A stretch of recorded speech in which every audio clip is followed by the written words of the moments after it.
Welcome back. ఇక ప్రస్తుతం సెన్సెక్స్ 315 పాయింట్ల లాభంతో 17,000 పాయింట్ల పైన ట్రేడ్ అవుతోంది.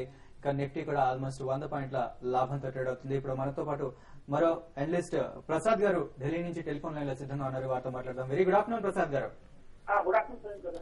ప్రసాద్ గారు, ఇవాళ మార్కెట్లు చూసినట్లయితే చాలా పాజిటివ్ గా ఆశాజనకంగా కనబడుతున్నాయి. మీరు ఈ మార్కెట్ లో చూసి మీకేమనిపిస్తోంది?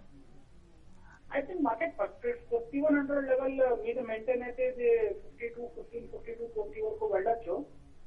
ఓవరాల్ ట్రెండ్ పాజిటివ్ గా కనిపిస్తుంది. So by on declines kind of approach ఉంచుకోవాలి. సెకండ్ థింగ్, మిడ్ క్యాప్స్ లో కొంచెం యాక్టివిటీ కనిపిస్తుంది. సో ఇలాంటప్పుడు ఫ్రంట్ లైన్ లో ట్రేడింగ్ చేసుకుని మిడ్ క్యాప్ లో బయింగ్ చేసుకునే స్ట్రాటజీ పెట్టుకోవాలి. సెక్టర్ స్పెసిఫిక్ స్ట్రాటజీ పెట్టుకోవాలి. మాన్సూన్ కు related strategy like agrochemicals, fertilizers, because మంచి మాన్సూన్ వచ్చే ఇండికేషన్స్ చాలా క్లియర్ గా ఉన్నాయి. అందుకని ఆ సెక్టర్ లో ఇన్వెస్ట్ చేసుకునే స్ట్రాటజీ పెట్టుకోవాలి. ఓకే, అలాగే మీరు ఇవాళ పర్టికులర్ గా రికమెండ్ చేసే స్టాక్స్ ఏమైనా ఉన్నాయా? యూనిఫాక్ ఎంటర్ప్రైజెస్ అనేది అగ్రోకెమికల్ కంపెనీ ఉంది. అరౌండ్ 182 రూపీస్ ట్రేడ్ అవుతుంది. ఈ యొక్క technical recommendation short term 250 to 230 rupees target కనిపిస్తుంది. 168 రూపీస్ స్టాప్ లాస్ పెట్టుకోవచ్చు. ఇవాళ ఒక పాజిటివ్ న్యూస్ కూడా వచ్చింది. వీళ్ళు 2 పాయింట్స్ నుంచి మ్యాంకోజెబ్ ఒక ఫంగిసైడ్ ఉంది. ఆ ఫంగిసైడ్ బిజినెస్ వీళ్ళు కొన్నారు. సో ఇది ఓవరాల్ వీళ్ళ బ్యాలెన్స్ షీట్ ని చాలా స్ట్రెంథెన్ చేస్తుంది. ప్లస్ నేను మాన్సూన్ గురించి చెప్పాను. మాన్సూన్ బెటర్ అయితే ఈ అగ్రోకెమికల్స్, ఫర్టిలైజర్స్ రిలేటెడ్ కంపెనీలు అన్ని బాగా చేస్తాయి. సో ఈ పాజిటివ్ మాన్సూన్ వల్ల ఇది ఒక బిగ్ ట్రిగర్ అవుతుంది యూనిఫాస్ కి. ఇన్వెస్ట్మెంట్ యాంగిల్ లో కూడా చాలా మంచి బెట్ కనిపిస్తుంది. టెక్నికల్ యాంగిల్ లో కూడా షార్ట్ టర్మ్ బ్రేక్అవుట్ 182 రూపీస్ మీద వస్తుంది. So 250 to 220 rupees target expect చేసుకోవచ్చు ట్రేడర్స్ నెక్స్ట్ 1 మంత్ లో. Okay, thank you very much Prasad గారు. ఇప్పుడు కొన్ని ఈమెయిల్ సందేహాలు చూద్దాం. ఫస్ట్ వాళ్ళ ఈమెయిల్ చేసింది పద్మజ గారు మెయిల్ చేశారు. 160 రూపీస్ లో ఆర్కామ్ కొనొచ్చా అని అడుగుతున్నారు. ఆర్కామ్ అయితే రీసెంట్ గా వచ్చిన న్యూస్లు ఇవన్నీ కూడా ఏంటంటే కొనడానికి అవకాశం ఉంది. అయితే గత 2 రోజులుగా బాగా పెరిగింది కాబట్టి ఒక స్టాక్ ఈ స్టాక్ లో ఒక చిన్న కరెక్షన్ వస్తుంది. ఇప్పుడు 164 అట్లా ఉంది కాబట్టి మీరు 158 ఆ రేంజ్ కి వస్తే అంటే మీరు ట్రేడింగ్ లెవెల్స్ చెప్తున్నాను. 158 అరౌండ్ ఆ లెవెల్ మీరు ఒకసారి బై చేయొచ్చు. 185 to 190 రూపీస్ టార్గెట్ గా షార్ట్ టర్మ్ లో పెరిగే అవకాశం. ఇదంతా కూడా ట్రేడింగ్ కోసం అండి. ఓకే, అలాగే గురురాజ్ రావు గారు మెయిల్ చేశారు. యాక్సిస్ బ్యాంక్ ఫ్యూచర్స్ 12:15 లో షార్ట్ చేశాను, హోల్డర్ ఎగ్జిట్ అండ్ అలాగే స్టాప్ లాస్ ఏమైనా చెప్పగలరా అని అడుగుతున్నారు. బ్యాంకింగ్ లో అయితే యాక్సిస్ బ్యాంక్ చాలా స్ట్రాంగ్ ఉందండి. ఈ రోజు కూడా చూస్తే టాప్ నిఫ్టీలో అన్ని బ్యాంకులతో కంపేర్ చేసుకుంటే యాక్సిస్ బ్యాంక్ బాగా పెరగడం జరిగింది. ఇది కూడా మంచి క్వార్టర్ బ్రహ్మాండమైన రిజల్ట్ ఇవ్వడం దీనికి ఒక కారణం అని చెప్పొచ్చు. అయితే మీరు ఇప్పుడున్న పరిస్థితుల్లో స్టాక్ అయితే మీరు ఆల్రెడీ లాస్ లో ఉన్నారు కాబట్టి మీరు స్టాప్ లాస్ వచ్చి అరౌండ్ 1250 కూడా అంటే మీరు 1250 అంటే స్టాప్ లాస్ కూడా ఎగ్జిక్యూట్ అయ్యే అవకాశం ఉందండి. 1260 దగ్గర మీరు స్టాప్ లాస్ పెట్టుకోమని చెప్తాను. ఇప్పుడు ఇది కూడా ఏంటంటే టెక్నికల్ ఇంకా చాలా స్ట్రాంగ్ ఉంది అని చెప్పొచ్చు. 1260 దగ్గర స్టాప్ లాస్ పెట్టుకొని మీరు హోల్డ్ చేయండి. మార్కెట్ లో ఏమాత్రం డిప్ వస్తే ఒకవేళ మీకు ఈ రోజు వచ్చే అవకాశం పెద్ద కనపడలేదు కాబట్టి నెక్స్ట్ 2-3 ట్రేడింగ్ సెషన్ లో ఏమాత్రం డిప్ వస్తే ఇమీడియట్ గా స్టాక్ నుంచి ఎగ్జిట్ అయిపోయి దీనికన్నా మీకు వేరే స్టాక్ ని షార్ట్ సేల్ చేయమని చెప్తానండి. ఓకే, గ్రంథి లక్ష్మి గారు మెయిల్ చేశారు. ఫోర్టీస్ ప్రస్తుతం ఉన్న కరెంట్ లెవెల్స్ లో బై చేయొచ్చా అని అడుగుతున్నారు.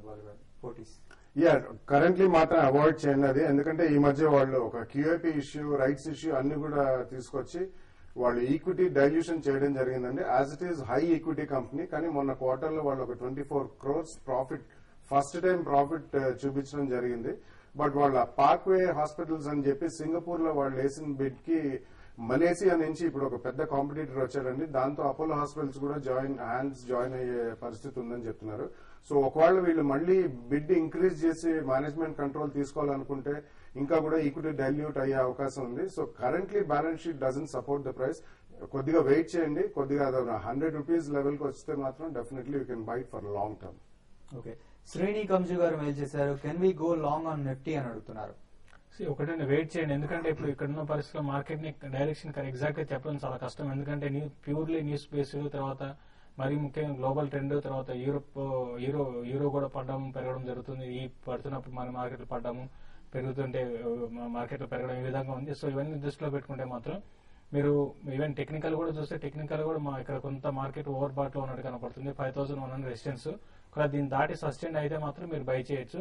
ఒకవేళ బై చేసినా కూడా స్టాప్ లాస్ కూడా మీరు చాలా స్ట్రిక్ట్ గా స్టాప్ లాస్ పెట్టుకోమని చెప్తాను. 5080 దగ్గర స్టాప్ లాస్ పెట్టుకుని స్టాప్ లాస్ పెట్టుకొని 5,100 అబౌవ్ సస్టైన్ అయితే నేను బై చేయమని చెప్తానండి. ఓకే అండి. ఇక చివరి మెయిల్ చూద్దాం. లలిత్ శ్రీకర్ గారు మెయిల్ చేశారు. జేపీ అసోసియేట్స్ ని 156 లో అలాగే పంజ్లాయిడ్ ని 188 లో హోల్డ్ చేస్తున్నారు. ఎగ్జిట్ ఆర్ యావరేజ్ అని అడుగుతున్నారు.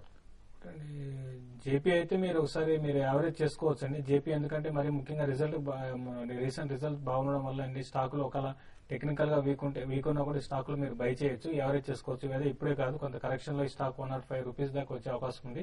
అక్కడ ఒకసారి మీరు యావరేజ్ చేసుకోమని చెప్తాను. పుంజిలాడ్ అయితే అవాయిడ్ చేయండి, కంప్లీట్ గా మీరు ఉన్న పొజిషన్ లో హోల్డ్ చేయండి, కానీ ఫ్రెష్ గా మాత్రం పుంజిలాడ్ యావరేజ్ చేయకండి. ఓకే, ఇక వాళ్ళకి క్లోజింగ్ ఎలా ఉండే అవకాశం ఉందంటారు? ట్రేడర్స్ కి ఎలాంటి సలహా ఇస్తారు శశి గారు? అంటే ఇప్పుడు ఈ రోజు క్లోజింగ్ కూడా కొంచెం స్ట్రాంగ్ గా ఉండే అవకాశం కనపడుతుందండి. ఎందుకంటే మార్కెట్లు ఇప్పుడు యూరోప్ మార్కెట్లు ఓపెనింగ్ నుంచి మళ్ళీ న్యూ హైస్ కి వచ్చాయి. సో దానివల్ల ఏంటంటే మన మార్కెట్ మధ్యలో ఒక 15 to 20 పాయింట్స్ డిప్ వచ్చినా కూడా అది సస్టైన్ కాలేదు. మళ్ళీ మార్కెట్లు న్యూ హైస్ వైపు వెళ్ళాయి అనమాట. అయితే ఇక్కడ పరిస్థితుల్లో మార్కెట్ కూడా కొంత పెరిగే అవకాశం ఎక్కువ కనపడుతుంది. అయితే డిస్కౌంట్ అనేది ఫ్యూచర్ కి క్యాష్ కి కొంత ఎక్కువ ఉండడం వల్ల ఏంటంటే ఒక ఆల్రెడీ స్టాక్ నిఫ్టీ ఫ్యూచర్ కాకుండా మామూలు నిఫ్టీ 5,100 పైన ట్రేడ్ అవుతుంది. కానీ నిఫ్టీ ఫ్యూచర్ మాత్రం 5,100 బిలో ఉంది. కానీ నిఫ్టీ ఫ్యూచర్ 5,100 అబోవ్ గానీ వచ్చిందంటే మాత్రం షార్ట్ కవరింగ్ తో నిఫ్టీ ఇంకా 20 నుంచి 30 పాయింట్లు పెరిగే అవకాశం ఉంది. చాలా వరకు స్ట్రాంగ్ గా ఉండే అవకాశం ఉంది. ఒకవేళ నిఫ్టీ క్యాష్ నిఫ్టీ 5,100 బిలో వస్తే మాత్రం ఫ్యూచర్ లో షార్ట్ సేల్స్ చేయమని చెప్తానండి.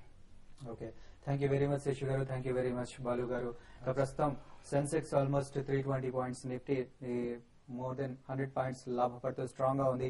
అలాగే ఈ నెల 5వ తేదీన అంటే శనివారం రోజున టీవీ5 రియల్ ఎస్టేట్ సమిట్ నిర్వహిస్తోంది. Cyber city builders real estate summit 2010 పేరుతో హోటల్ తాజ్ కృష్ణలో Saturday evening 6 PM TV5 real estate summit నిర్వహిస్తోంది. దీనికి రియల్ ఎస్టేట్ లో ఇన్వెస్ట్ చేయాలనుకునే వాళ్ళు, అలాగే బిల్డర్స్ లేకపోతే సొంతింటి కళ నెరవేర్చుకోవాలి అనుకునే వాళ్ళు ఎవరైనా ఈ కార్యక్రమానికి హాజరై ఈ రంగంలో నిపుణులైన వారు అక్కడ ఉంటారు.